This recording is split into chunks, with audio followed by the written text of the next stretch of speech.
এবারের আইপিএলে অন্যতম দুই এক্সপেন্সিভ ফ্র্যাঞ্চাইজ হলো ওই পাঞ্জাব কিংস আর লখনৌ সুপার জায়ান্টস। এই দুই টিম এই আইপিএলের মেগা অকশনে বসার আগে এনাফ অ্যামাউন্ট অফ মানি তারা নিয়ে বসেছিল। পাঞ্জাব কিংস তো সম্ভবত 110 কোটিরও বেশি আর কি অ্যামাউন্ট নিয়ে তারা মেগা অকশনের টেবিলে বসেছিল, যে কারণে তারা 25 জন প্লেয়ারের ওই কোটাটা যেমন ফুলফিল করতে পেরেছে, তেমনি শ্রেয়াস আয়ারের জন্য তারা সর্বস্ব দিয়ে ঝাঁপিয়ে 26 কোটি 75 লক্ষ ইন্ডিয়ান রুপিতে তারা তাদেরকে দলে ভিড়িয়েছে। আর অপরদিকে মানে এলএসজির কথাও বলতে হবে, তারা ঋষভ পান্তকে ওই জায়গায় রেকর্ড 27 কোটি টাকা দিয়ে দলে ভিড়িয়েছে। তো সব কিছু মিলিয়ে এই মানে টাকার অ্যামাউন্টের দিক থেকে এরা কোনো রকম কার্পণ্য করেনি, কিন্তু তারপরেও এই দুই ফ্র্যাঞ্চাইজ ওই রিটেনশন আর ওই মেগা অকশনের টেবিল এই সব কিছু মিলিয়ে এইবারের আইপিএলের জন্য যে দলটা তারা গড়েছে সেটা নিয়ে কিন্তু যথেষ্ট মানে আর কি প্রশ্নচিহ্নের জায়গা থেকে যায়। মূলত মানে এই দুই টিমেরই ব্যাটিং ইউনিটটা আমি মনে করি মানে খুব একটা আর কি সেরকম মানে ব্যালেন্স আমার চোখে পড়ছে না। বাইরে থেকে দেখে হয়তো মনে হতে পারে যে মানে ব্যাটিং শক্তি দুই দলেরই যথেষ্ট ভয়ঙ্কর, যথেষ্ট আর কি বড় বড় মানে বিগ হিটাররা রয়েছে এই জায়গায়, ম্যাচের রং যে কোনো মুহূর্তে বদলে দিতে পারে।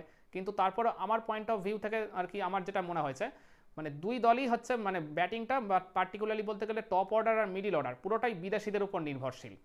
মানে বিদেশিদের ওই জায়গায় 3 থেকে 4 জনকে নিয়ম করে খেলাতেই হবে আপনাদের ওই একাদশে মানে টপ অর্ডার ব্যাটিংয়ে। তো একাদশে যেখানে জায়গায় পায় 4 জন বিদেশি ক্রিকেটার, তো সেখানে 3 থেকে 4 জন যদি ব্যাটারকেই খেলিয়ে দেওয়া হয় তাহলে বিদেশি ভালো কোন বোলারকে আপনি ওই জায়গায় একাদশে খেলাবেন। অবশ্য লখনৌ সুপার জায়ান্টস তো তাদের মানে টিমে ভালো কোনো বিদেশি বোলারও কিনতে পারেনি, একমাত্র সামার জোসেফ ওই লাইন আপে রয়েছে যিনি একমাত্র মানে বিদেশি পেস বোলার। কিন্তু সামার জোসেফের কার্যকারিতা বলুন বা তার রিসেন্ট পাস্ট ফর্ম বলুন, এই আইপিএলে তিনি কতটা সাস্টেনেবল হবেন সেটা নিয়ে কিন্তু যথেষ্ট প্রশ্নচিহ্নের জায়গা থেকে যাচ্ছে। আর এছাড়া লখনৌ সুপার জায়ান্টস ভালো কোনো বিদেশি স্পিন বোলারও কিনতে পারেনি।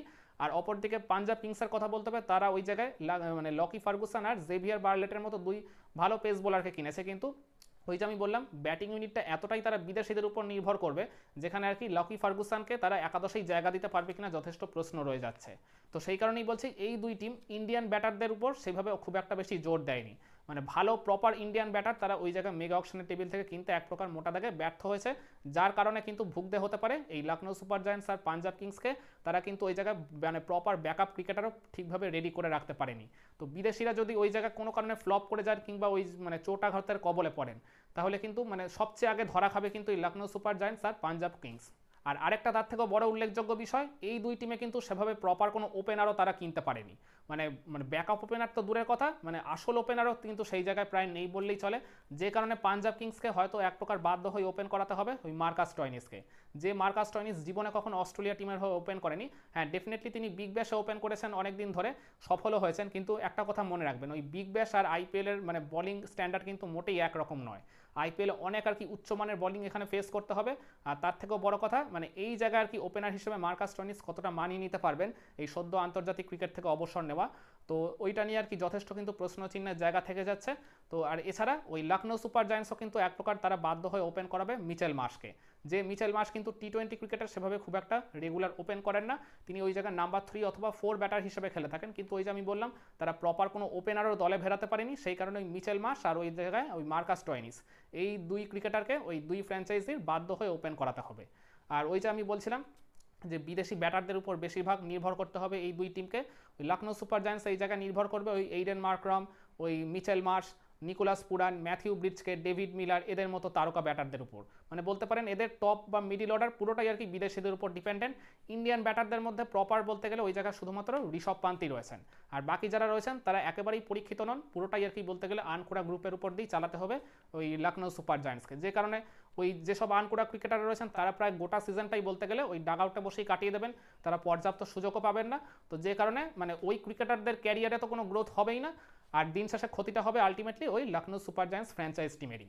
আর অপরদিকে পাঞ্জাব কিংসের ওই অলমোস্ট একই অবস্থা, শ্রেয়াস আয়ার ছাড়া ওদের লাইন আপে ইন্ডিয়ান কোনো প্রপার পরীক্ষিত ব্যাটার সেভাবে নেই বললেই চলে।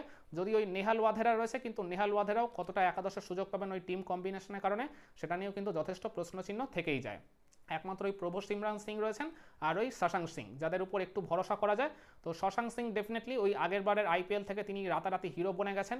তো ওই রকম যদি ডেফিনেটলি পাঞ্জাব কিংস কিংবা লখনৌ সুপার জায়ান্টস তাদের ওই মানে স্কোয়াড থেকে ওরকম আনকোড়া কোনো ইন্ডিয়ান ব্যাটারকে যদি সুযোগ দেন আর তিনি যদি ওই পড়ে পাওয়ার সুযোগটা পেয়ে একেবারে রাতারাতি ভালো পারফর্ম করে স্টার বনে যেতে পারেন ঠিক গত বছর ওই শশাঙ্ক সিংয়ের মতো, তাহলে হয়তো ডেফিনেটলি এই জায়গায় তারা একটা বাড়তি ব্যাটিং অপশন ক্রিয়েট করলেও করতে পারে পার্টিকুলারলি ইন্ডিয়ান ব্যাটারদের মধ্যে থেকে। না হলে কিন্তু বিদেশিদের উপর যখন এদেরকে পুরোপুরি ভরসা করতে হচ্ছে ওই মানে দুই দলের ক্ষেত্রেই আর কি বলছি, টপ বা মিডিল অর্ডার, সেক্ষেত্রে কিন্তু মানে যে কোনো মুহূর্তে একটা ধরা খেয়ে যাওয়ার বিশাল আশঙ্কা রয়েছে। মানে যে কোনো মুহূর্তে এরা কিন্তু মুখ থুবড়ে পড়বে। আর এছাড়া এই দুই দলের বলিং ইউনিটটা কিন্তু সেভাবে একেবারেই আর কি শক্তিশালী নয়। লখনৌ সুপার জায়ান্টসের বলিং ইউনিটটা ডেফিনেটলি একটু শক্তিশালী ছিল বলতে হবে, কারণ ইন্ডিয়ান সিমারদের এই জায়গায় একটা বেশ আধিক্য ছিল। মায়াঙ্ক যাদব, মহসিন খান, আবেশ খানের মতো তারকা বোলাররা ছিল। আকাশদীপও ডেফিনেটলি রয়েছে, কিন্তু এই প্রথম যে তিনজনের নাম বললাম, ওই আবেশ খান, মহসিন খান আর ওই মায়াঙ্ক যাদব, এই তিনজন কিন্তু এখনও ওই মানে ইনজুরি থেকে পুরোপুরি নিজেদের মুক্ত করতে পারেনি। এনসিএতে এখনও কিন্তু এরা ওই রিহ্যাবিলিটেশন প্রসেস চালিয়ে যাচ্ছেন। আইপিএল মানে শুরু হওয়ার আগে তারা হয়তো বা ফিট হয়ে উঠবেন, কিন্তু মানে তারা নিজেদের সেরা ছন্দে কতটা ফেরত যেতে পারবেন বা টিমকে কতটা প্রপারলি সার্ভিস দিতে পারবেন, সেই নিয়ে কিন্তু যথেষ্ট প্রশ্নচিহ্নের জায়গা থেকেই যাচ্ছে। আর অপরদিকে ওই পাঞ্জাব কিংসেরও আর কি মানে বলিং ইউনিটটা খুব একটা স্ট্রং নয় বললেই চলে। তো ওই জায়গাতে তাদের ডেফিনেটলি ওই আর্শদীপ সিং রয়েছেন আর ইউজবেন্দ্র চাহাল রয়েছেন। এই দুই বোলার ছাড়া ইন্ডিয়ান বোলারদের মধ্যে থেকে আমি কিন্তু সেইভাবেই ভরসা করার মতো কাউকে দেখতে পাচ্ছি না।